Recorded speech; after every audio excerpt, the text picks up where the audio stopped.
Assalamualaikum warahmatullahi wabarakatuh.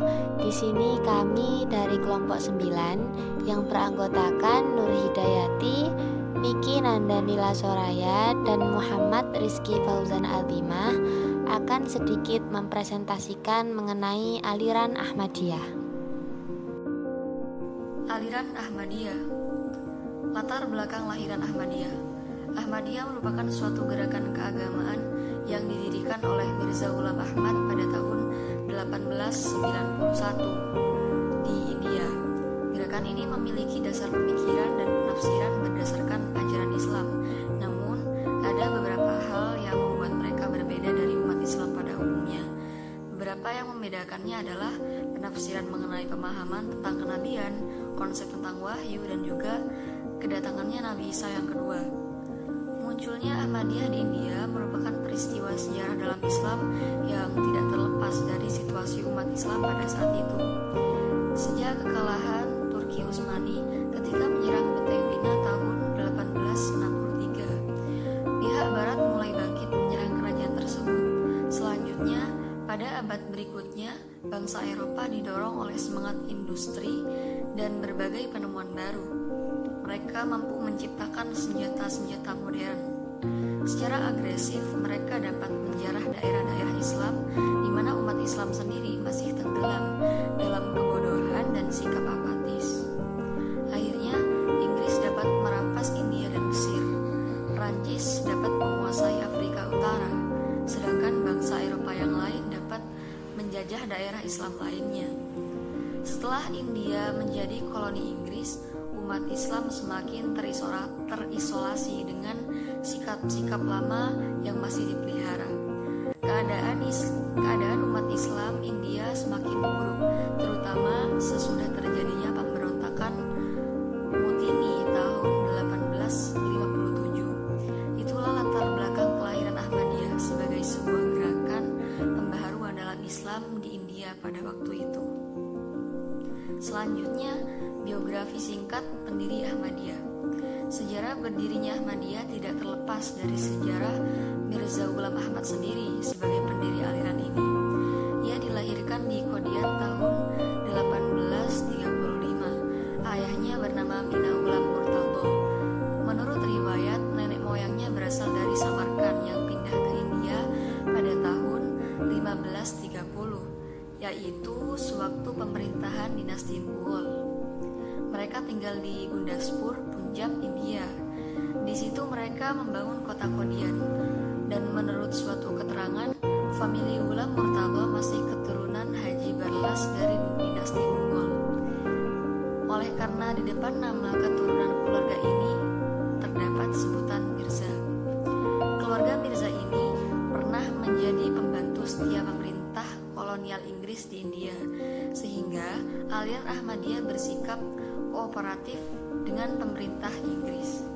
Mirza Ghulam Ahmad dengan Ahmadiyahnya ingin mendapat perlindungan secara politis, sehingga ia bebas menyebarkan ide ke Ahmadiyahnya dan dapat mempertahankan aliran yang didirikannya. Selanjutnya, pertumbuhan dan perkembangan aliran Ahmadiyah. A. Masa awal berdirinya. Kelahiran Ahmadiyah berorientasi pada pembaruan pemikiran. Di sini Mirza Ghulam Ahmad mengaku telah diangkat Tuhan sebagai Al-Mahdi dan Al-Masih yang memiliki tanggung jawab moral untuk memajukan Islam dengan memberikan interpretasi baru terhadap ayat-ayat Al-Quran sesuai dengan tuntunan zaman dan ilham Tuhan kepadanya. Motif Mirza Ghulam Ahmad ini didorong oleh gencarnya serangan kaum misionaris Kristen dan propaganda Hindu terhadap umat Islam pada saat itu.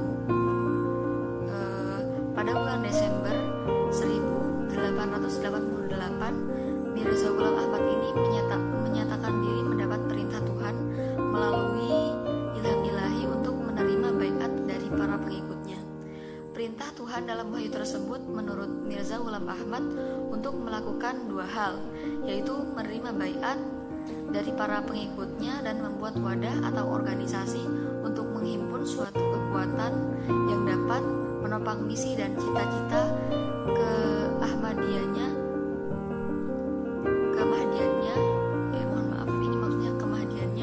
guna menyerukan Islam ke seluruh penjuru dunia. Pada akhir tahun 1890, Mirza Ghulam Ahmad mengaku menerima wahyu yang menegaskan bahwa Nabi Isa alaihissalam telah wafat dan Mirza Ghulam Ahmad adalah Al-Masih yang dijanjikan. Sejak menerima wahyu, Mirza Ghulam Ahmad menyatakan bahwa dirinya sebagai Al-Masih yang dijanjikan sekaligus sebagai Al-Mahdi. Setelah dilakukan pembaiatan tahun 1889, Mirza Ghulam Ahmad mengorganisasi para pengikutnya menjadi suatu paham dalam gerakan Islam dengan nama Gerakan Ahmadiyah, sehingga tahun tersebut dinyatakan sebagai tahun resmi berdirinya Ahmadiyah. B. Aliran Ahmadiyah di Indonesia. Kemunculan Ahmadiyah di Indonesia tak terlepas dari peran tiga pemuda dari Tawalib, yakni sekolah Islam modern pertama di Indonesia yang merantau ke India. Mereka adalah Abu Bakar Ayyub, Ahmad Nuruddin, dan Zaini Dahlan. Kedatangan mereka di India disusul 20 pemuda Tawalib dan bergabung dengan Jamaah Ahmadiyah. Pada 1925, Ahmadiyah mengirim Rahmat Ali ke Hindia Belanda. Dia sampai di kota Penang. Selanjutnya menyeberang ke Sabang hingga akhirnya pada 2 Oktober 1925 sampailah ia di Tapak Tuan, Aceh. Disinilah benih pertama Ahmadiyah mulai tumbuh. Ahmadiyah resmi menjadi organisasi keagamaan di Padang, Sumatera Barat pada tahun 1926. Sejak saat itulah Ahmadiyah mulai menyebarkan pengaruhnya di Indonesia. Ahmadiyah berhasil meraih pengikut dari kalangan terdidik yang bisa dengan cepat menerima ajaran Mirza Ghulam Ahmad. Namun demikian, masuknya Ahmadiyah ke Indonesia menuai respons dari beberapa kalangan. Perdebatan pun terjadi di mana-mana. Sebagian kelompok Muslim lain menganggap pengikut Ahmadiyah sesat karena mengakui kenabian Mirza Ghulam Ahmad, yang sama artinya menafikan Muhammad SAW sebagai nabi terakhir. Kontroversi keberadaan Ahmadiyah tak serta-merta berakhir dengan kekerasan pada 28 sampai 29 September 1933. Beberapa organisasi Islam menyelenggarakan debat terbuka untuk membahas Ahmadiyah. Ada sekiranya 10 organisasi yang hadir, antara lain Persatuan Islam atau Persis, Nahdlatul Ulama, dan Al-Irsyad.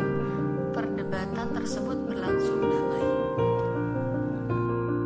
Ajaran atau doktrin aliran Ahmadiyah.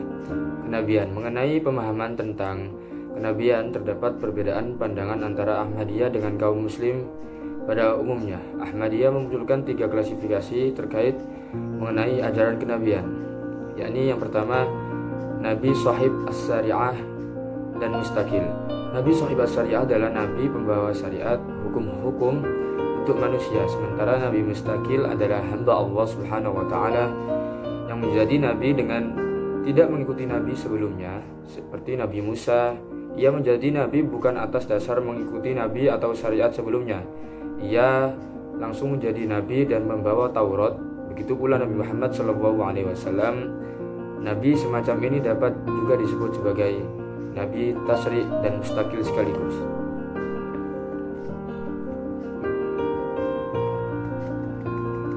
Yang kedua, yakni Nabi Mustaqil Ghair At-Tashri, yakni hamba Tuhan yang menjadi Nabi dengan tidak mengikuti Nabi sebelumnya.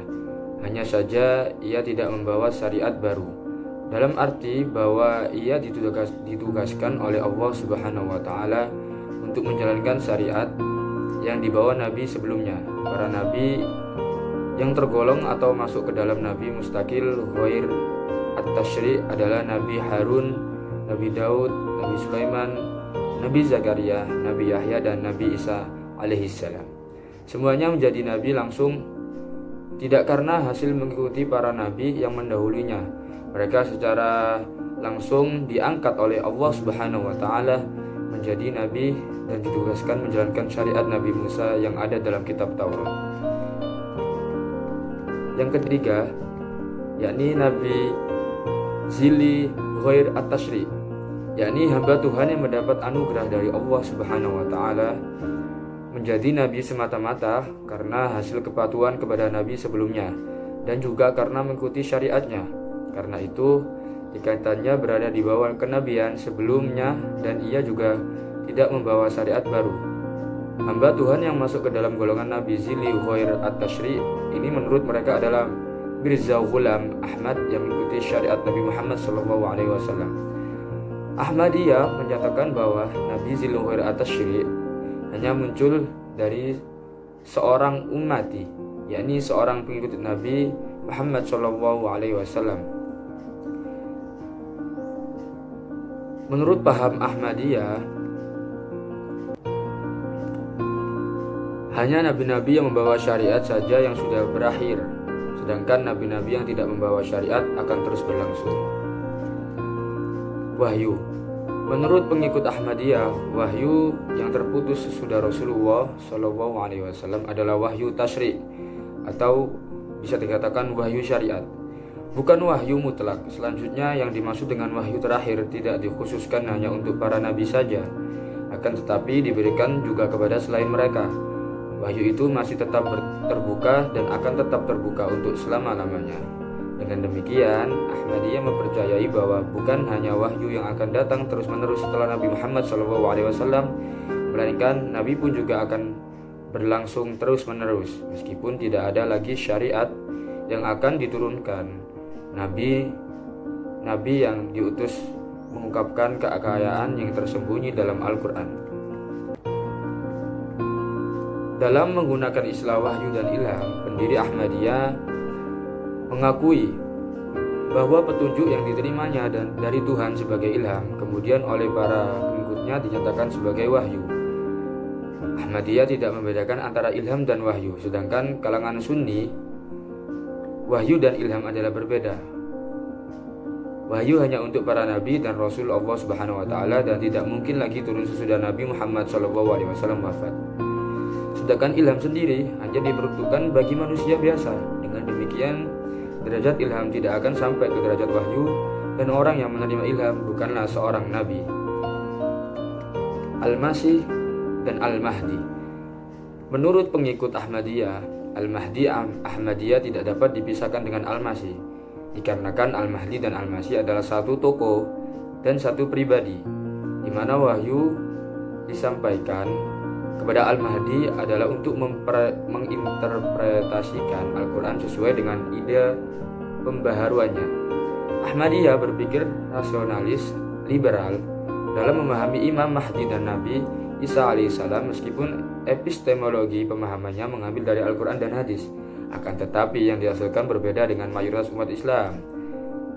Dalam pandangan Ahmadiyah, Nabi Isa, putra Maryam, telah wafat sebagai mana manusia secara alamiah. Kematian Nabi Isa alaihissalam dalam pemahaman Ahmadiyah tidak hanya dalam bentuk abstrak, namun tetapi dalam realitas sesungguhnya.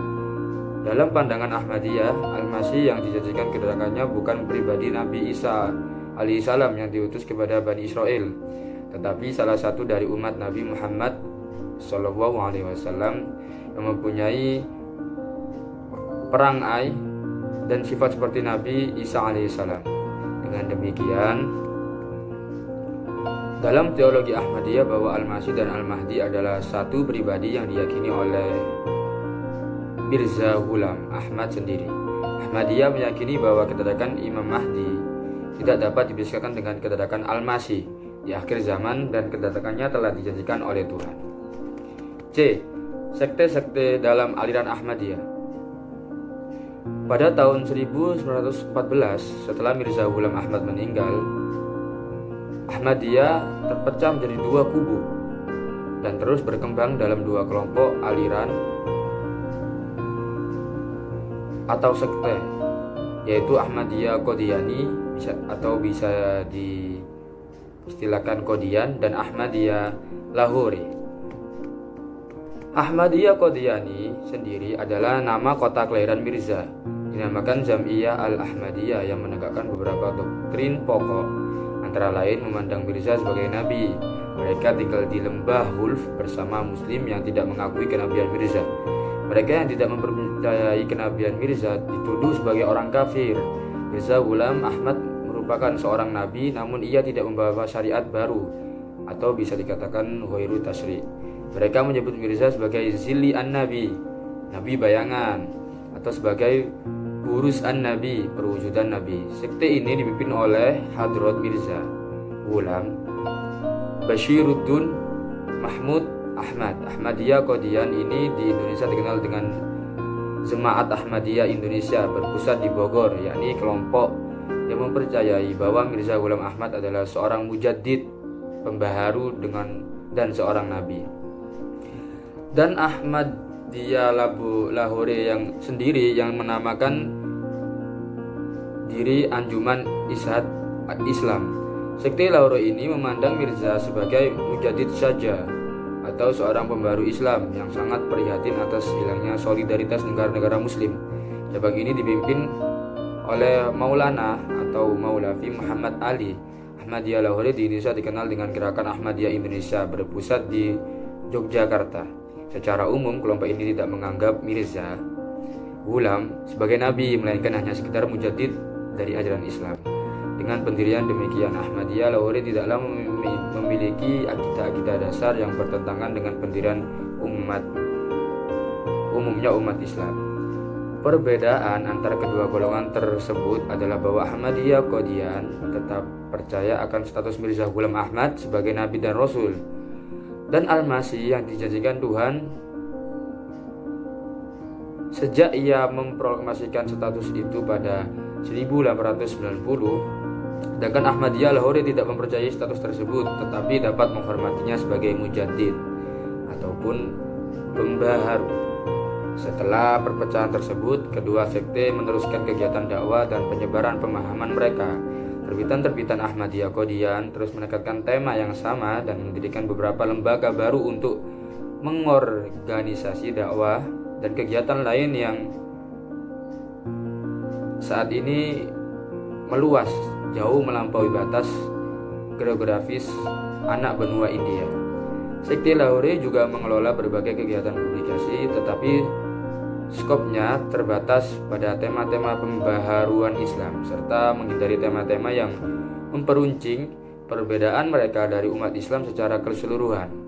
Dengan demikian dapat disebutkan bahwa kelompok Qadian mengembangkan sikap ekstrim, sementara kelompok Lahore lebih bersikap moderat. Materi selanjutnya yaitu mengenai tokoh aliran Ahmadiyah dan pemikiran-pemikirannya. Sepeninggal Mirza Ghulam Ahmad sebagai pendiri Gerakan Ahmadiyah, kepemimpinan diambil alih oleh generasi-generasi penerusnya yang terbagi menjadi dua, yaitu Khalifah pada sekte Ahmadiyah Qadian dan juga Amir pada sekte Ahmadiyah Lahore. Khalifah Ahmadiyah Qadian yang pertama yaitu Hadrat Hakim Maulana Nuruddin sebagai Khalifatul Masih I yang menjabat sejak tanggal 27 Mei 1908 sampai dengan 13 Maret 1914. Yang kedua yaitu Hadrat Al-Hajj Mirza Bashiruddin Mahmud Ahmad sebagai Khalifatul Masih II yang menjabat sejak tanggal 14 Maret 1914 sampai dengan 7 November 1965. Khalifah yang ketiga yaitu Hadrat Hafidh Mirza Nasir Ahmad sebagai Khalifatul Masih III yang menjabat sejak tanggal 8 November 1965 sampai dengan 9 Juni 1982. Yang keempat yaitu Hadrat Mirza Thohir Ahmad sebagai Khalifatul Masih IV yang menjabat sejak tanggal 10 Juni 1982 sampai dengan 19 April 2003. Dan khalifah yang terakhir dan masih menjabat sampai saat ini yaitu Hadrat Mirza Masrur Ahmad sebagai Khalifatul Masih V. Pemikiran para khalifah masih melanggengkan pemikiran dan ajaran sekte Ahmadiyah Qadian yang menganggap Mirza Ghulam Ahmad sebagai nabi, sebagai Imam Mahdi, dan juga sebagai Al-Masih yang dijanjikan oleh Tuhan.